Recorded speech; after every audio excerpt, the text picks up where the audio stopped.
rito yung Epson Adjustment Program. Ang gagawin nyo dyan is i-select nyo yung model 3210. Ayan yung mga pwede i-reset guys. Hindi lang parang 3210. Oh.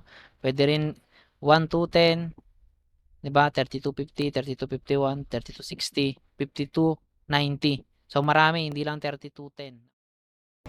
Hello guys, good morning sa ating lahat dyan, lalo na sa ating mga ka-printing. So ngayong araw guys ay may i-share ako sa inyo kasi yung aking 3210 na Epson nag-reset siya, no? Pero tapos ko nang i-reset hindi ko na na-videoan dahil natagalan ako maghanap ng sa YouTube ng kung sinong may resetter, no? So wala akong nakakita ako kay Google. So ituturo ko sa inyo guys para kung sakaling kayo ay mag-reset ng 3210, meron agad kayong mahahanapan. So yan yung printer natin guys. Kung mapapansin nyo, okay na siya, kasi na-reset ko na yan. So gumawa lang ako ng video para yung ibang nakakaranas ng kailangan mag-reset is may makita naman kayo kahit papano sa YouTube, no? Para din na kayo mahirapan kasi talagang tagal ko naghanap, siguro mga 3 oras ako naghanap ng resetter lang. So ang printer natin 3210, kapag malalaman niyo siya pag magre-reset na kayo, ibig sabihin puno na yung ink pad niya, no? Ang gagawin nyo is mag-adjustment program. So yun yung tuturo natin. So paano ba malalaman kung dapat nang i-reset? Iilaw to ng pulang itong dalawang to, magbi-blink. So papakita ko sa inyo sa video kung paano yung itsura niya pag nagbi-blink. Ganito. Ito yung guys yung 3210 kapag kailangan na siya i-reset. Ayan nakalagay naman diyan. EcoTank, Eco Ink Tank Printer to red light blinking. Error notice, dapat na siyang i-reset or adjustment program. So kung kayo ay naka-direct na yung inyong waste pad sa naka-tank na kayo, yung ganun. So, di ba kino-convert natin to tank. So pag ganito ang nangyari, nagbi-blink na siya, nakabukas, nagbi-blink, i-reset na natin yan, no? So, paano ba mag-reset? Kailangan natin ng adjustment program. So, ang adjustment program, guys, ilalagay ko na dyan yung link sa description natin, no?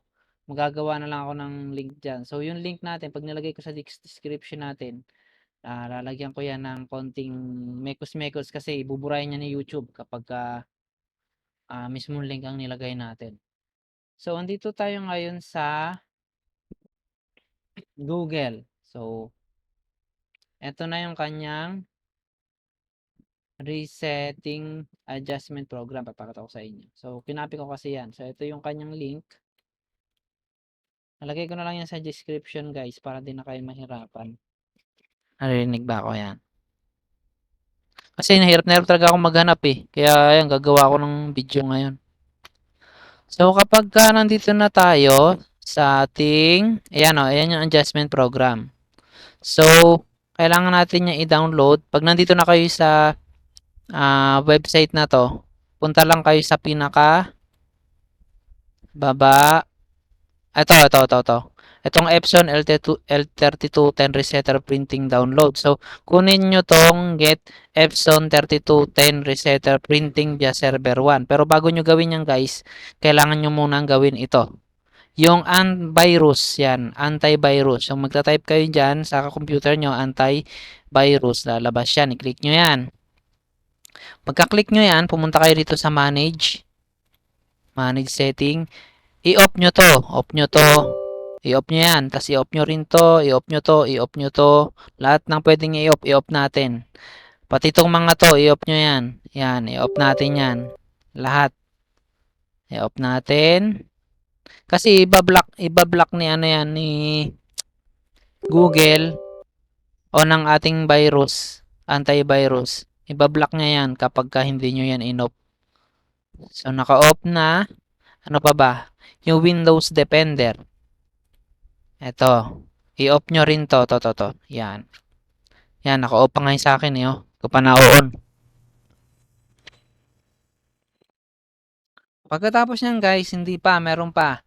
Nandito na kayo sa may website, di ba? So, bago nyo i-click yan guys, huwag nyo muna i-click ha.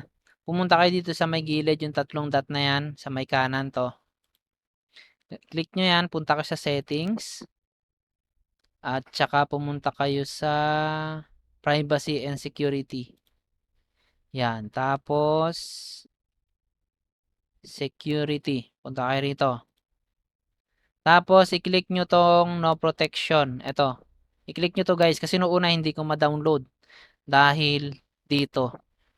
So, may napanood lang din ako sa YouTube. Di ko na matandaan eh. Kung anong pangalan nun eh. In-off to. Kailangan i-off to. Yan. I-off nyo yan guys. No? So, pag in-off nyo yan, di punta na kayo dito. Balik kayo doon. Balik kayo dyan. Get Epson downloader. Yan. Kunin nyo yan. Click nyo lang yon. Pag click nyo yan guys, ito. Yung direct download. Click nyo lang yan. Ayun. Nag-download, diba? So, pag nag-download na yan, makikita nyo yan dun sa file nyo ng download. So, ito yan. Ang gagawin nyo ngayon dyan, kasi nakarar file yan, huwag nyo muna i-on yung mga ano nyo yung mga antivirus nyo. Mamaya nyo na i-on yan pagka nakapag-reset na kayo ng printer para lang sigurado. Ang gagawin nyo dito guys is right click, tapos i-extract nyo yan. Extract. So, na-extract na. Ba't wala rito? Hanapin nyo lang sa download nyo. Nandyan lang yan. Either nasa baba. Ayan. Ito. So, andito na siya. Naka-folder guys. Double click nyo lang yan. Tapos, itong adjustment program. Ito na guys. Gagawin na natin yung adjustment program. Mag-reset na tayo. So, dire-diretso na tayo para wala nang putol yung ating video. Double click nyo lang yung guys. Adjustment program. So, pag double click nyo yan, makikita nyo rito yung Epson Adjustment Program. Ang gagawin nyo dyan is i-select nyo yung model 3210. Ayan yung mga pwede nyo i-reset guys. Hindi lang parang 3210. Oh.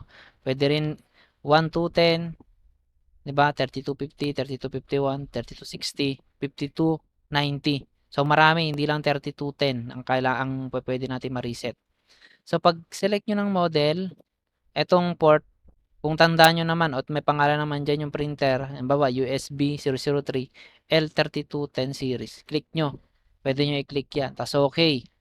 Pag okay nyo yan guys, punta kayo sa particular adjustment mode. So, pagpunta nyo dyan, lalabas ito. Itong adjustment setting na to. Ito ang kiklik nyo guys, yung under maintenance. Itong waste ink pad counter. So, i-click nyo yan. Okay. Pagka-click nyo yan guys dito sa check and initialization, i-check nyo tong main pad counter. Tapos, i-check nyo to. Check. So, magbibilang yan. Kasi nag-reset na ako. Ang nangyari sa akin, 39 na lang. So, kapag kayo guys, marami yan. 1,000 yan. Parang nasa 6,000 something yung nandito. Ayan, ay ito pala yung makikita dyan. Yung max niya, 6,346 ang mapupunta rito. Kaya, kailangan nyo na mag-reset kasi puno na siya. Ang gagawin nyo lang guys, i-check nyo yan. Pag check nyo yan, no, ang gagawin nyo is initialize. So, pag nag-initialize kayo guys, magki-clear yan, magsi-zero. So, lalabas to, yung please turn off the printer. Ang gagawin nyo yan guys, pag lumabas to, wag nyo muna i-click yung okay. Ha? Pag then, please turn off the printer. No? So, pag in-off nyo na yung printer, so in-off ko na yung printer ko.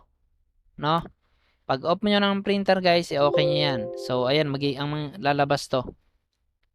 The waste ink pad counter has been initialized properly. So, okay nyo yan. So, ibig sabihin, na-reset na natin yung ating L3210. So, pag okay na to, pwede nyo na siya i-finish. No? Ay, okay nyo na yan lahat. So, okay na yan guys. X nyo na yung mga yan. Ibig sabihin yan, na-reset na yung printer nyo. Bubuksan nyo na lang uli yun. So, pagbukas nyo nun guys, wala na yung blink-blink nyan. No? So, yan yung ating pagre-reset ng printer. So, pagkatapos nyan guys, pwede na nating i-back yung mga antivirus natin. No? Pwede na yan. So, ayan yung ating pagre-reset ng Epson L3210. So guys, ayan, okay na. Nakapag-reset na tayo ng Epson L3210. So, ganun lang guys ang pagre-reset. Napakasimple lang, no? Ang problema lang kasi napakahirap humanap ng adjustment program. So ayan, nakakuha ako, tapos tinandaan ko yung process para naman ma-share ko sa iba. Kaya ako gumawa ng video ngayon para ma-share ko sa inyo kung sino man yung mga nangangailangan ng ganyang problema. So guys, maraming salamat sa panonood sa ating video at tumapos ang video ito. Kung nagustuhan niyo ang ating video at nakatulong sa inyo, please like, share, and subscribe to my channel at para sa mga susunod pa nating video. Maraming salamat guys, and bye bye.